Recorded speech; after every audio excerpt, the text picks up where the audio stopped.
కేసీఆర్ గారిది మాట్లాడేసినాం. కేసీఆర్ జలద్రోహి, ఆర్థిక ఉగ్రవాది, కాంగ్రెస్ జలగపురుగు ద్రోహి. అన్ని జలగపురుగులను పడుతుంది కదా మూరలకే. జలగపురుగు అంటే జిల్ల పురుగు. కరెక్టా రాంగా? డ్రైనేజ్ తీస్తే ఏమొస్తాయి? ఫస్ట్ జలగపురుగులే వస్తాయి. కాంగ్రెస్ అంతా జలగలే. మళ్ళీ ఫ్యాక్ట్ ఏదన్నా ఫ్యాక్ట్ మాట్లాడాలి కదా. కేసీఆర్ జలద్రోహి అయిపోయింది కదా. 10 ఏళ్లలో కొత్తగా 1 ఎకరానికి నీళ్ళు ఇయ్యలే. తెల్ల పేపరే చూపించిండి, మ్యాటర్ కనిపిస్తుందా?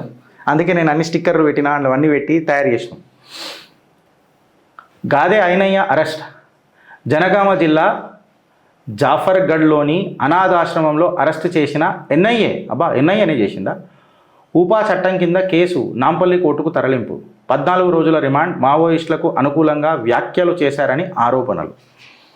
ఇక పెద్ద రభస నడుస్తుంది నిన్నటికేని.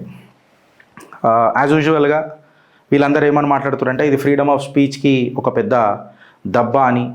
ఐనయ్య అరెస్ట్ అనేది ఒక ఐడియాలజీ కోసం బతుకుతున్న మనిషిని, ఐడియాలజీని సంపేయనిక చేస్తున్న ప్రక్రియ అని, సెంట్రల్ గవర్నమెంట్ చేస్తున్న కుట్ర అని, స్టేట్ పోలీస్ దీన్ని హ్యాండిల్ చేయలేకపోయిందని, ఎన్ఐఏ స్టేట్ గవర్నమెంటు ఎన్ఐఏ ఏమంటారు కేంద్ర ప్రభుత్వానికి మద్దతు తెలుపుతున్నదని, ఇది ఒక పొలిటికల్ అరెస్ట్ అని, దాని తర్వాత వయలేషన్ ఆఫ్ లిబర్టీ అని ఎక్సెట్రా మాట్లాడుతుండ్రు. అయితే ఫ్రీడమ్ ఆఫ్ స్పీచ్ అనేది చెప్పిన కదా, ఆర్టికల్ 19 of 1 of A ఇలా మీకు ప్రొటెక్ట్ ఇవ్వబడ్డది. కాకపోతే ఆర్టికల్ 19(2) అనేది రీజనబుల్ రిస్ట్రిక్షన్స్ పెట్టింది.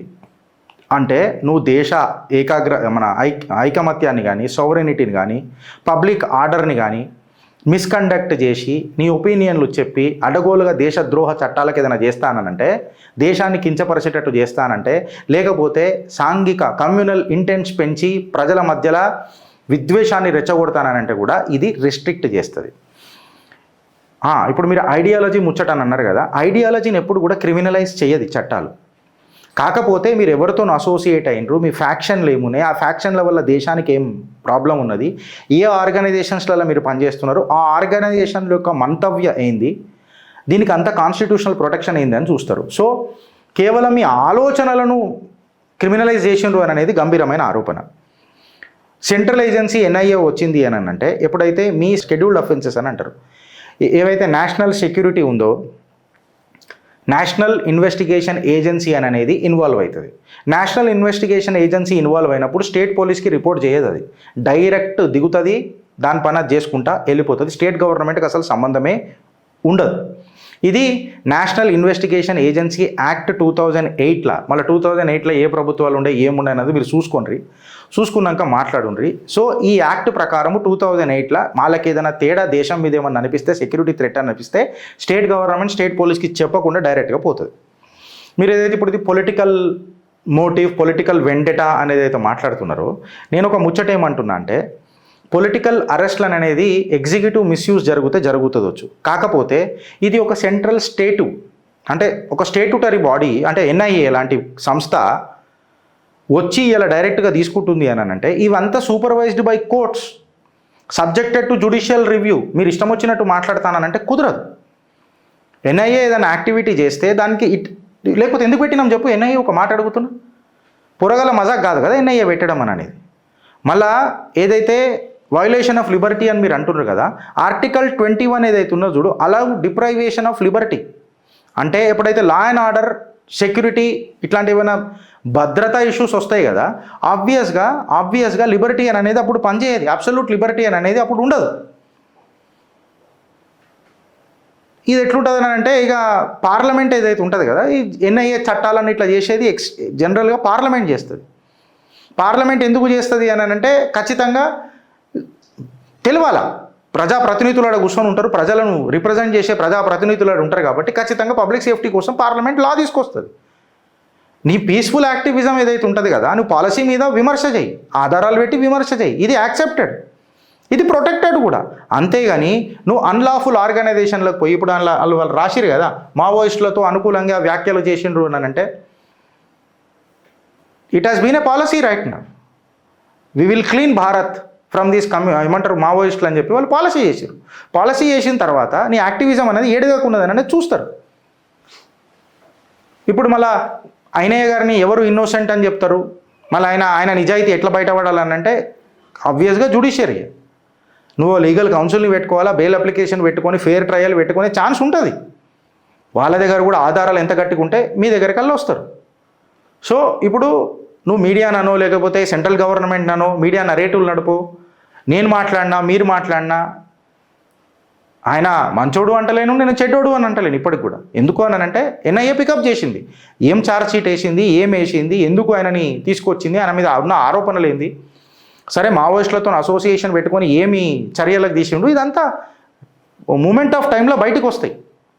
మళ్ళీ ఇది నేషనల్ సెక్యూరిటీకి ఏమైనా ఇష్యూ ఉంటే ఖచ్చితంగా దీని మీద యాక్షన్ తీసుకుంటారు. సో నీ ఫ్రీ స్పీచ్ లిమిట్ అనేది కంప్లీట్గా నేను ఇష్టం వచ్చినట్టు దేశానికి కిల్ ఆఫ్ మాట్లాడతా, స్టేట్కి కిల్ ఆఫ్ మాట్లాడతానంటే కుదరదు. నువ్వు బ్యాండ్ గ్రూప్స్తో చేతులు కలిపి నడిపిస్తానంటే it is not called as a freedom of speech. ఎప్పుడైతే నేషనల్ ఇన్వెస్టిగేషన్ ఏజెన్సీ లాంటిది ఇట్లా వస్తుందో అబ్సల్యూట్గా national security, terrorism, public safety అనేది చాలా అత్యంతమైన కీలక ఫోకస్లోకి వస్తాయి. బెయిల్ వస్తుందా గిరీష్? ఏమొస్తుందంటే బెయిల్ నీకు రాజ్యాంగం ఇచ్చిన హక్కు నువ్వు ఖచ్చితంగా పెట్టుకోవచ్చు. లిబర్టీ వర్సెస్ సెక్యూరిటీ అని చెప్పి ఏదైతే మాట్లాడతావో లిబర్టీ వర్సెస్ సెక్యూరిటీ కింద స్క్రూటినీ అనేది కోర్టులు చూస్తాయి. పార్లమెంట్కి యాక్సెస్ ఉంటుంది ఫ్రెండ్స్, ఖచ్చితంగా ఇంటెలిజెన్స్ ఇన్పుట్స్ తీసుకునేది.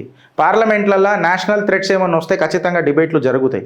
పార్లమెంట్ పబ్లిక్ విల్ని రిప్రజెంట్ చేస్తుంది, ప్రజాప్రతినిధులు కూర్చుంటారు కాబట్టి పబ్లిక్ విల్ని రిప్రజెంట్ చేస్తాయి.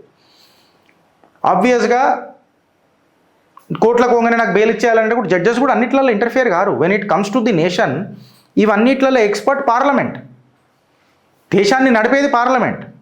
కాన్స్టిట్యూషనల్ బ్రీచ్ అయితే కోర్ట్స్ వస్తాయి. సో లా క్లియర్గా ఉన్నది, లా క్లియర్గా ఉన్నది. నువ్వు లిబర్టీ పేరు మీద, ఫ్రీడమ్ ఆఫ్ స్పీచ్ మీద ఇష్టం వచ్చినట్టు చేస్తా అంటే కుదరదు. సో ఇప్పుడు ఆయన మీద ఏం ఛార్జెస్ పడ్డాయో చూద్దాం, చూసిన తర్వాత మనం మాట్లాడదాం. పలు ఎక్కడెక్కడైతే ఏమైతే వచ్చినాయో అవన్నీ తీసుకొని మనం మాట్లాడదాం. బికాస్ దేశానికి సంబంధించి వచ్చినప్పుడు మనం చాలా అప్రమత్తంగా ఉండాలి. బికాస్ దేశ్ సే బడ్కర్ కుచ్ నహీ, క్యూంకీ మే భారత్ కా और भारत देश मेरा, मैं रहूं या ना रहूं, भारत अपना देश रहना चाहिए. నేను ఎప్పుడైతే దేశం మనం మంచిగా ఉండాలా, మనం కూడా గట్టిగా ఉండాలని అంటాం కదా, రేవంత్ అన్నకు నేను మాటిచ్చిన విద్యార్థులకు మాటిచ్చిన మీ ఫీజు రియంబర్స్మెంట్ గురించి రోజు యాద్ చేస్తారు రేవంత్ అన్నకు అని.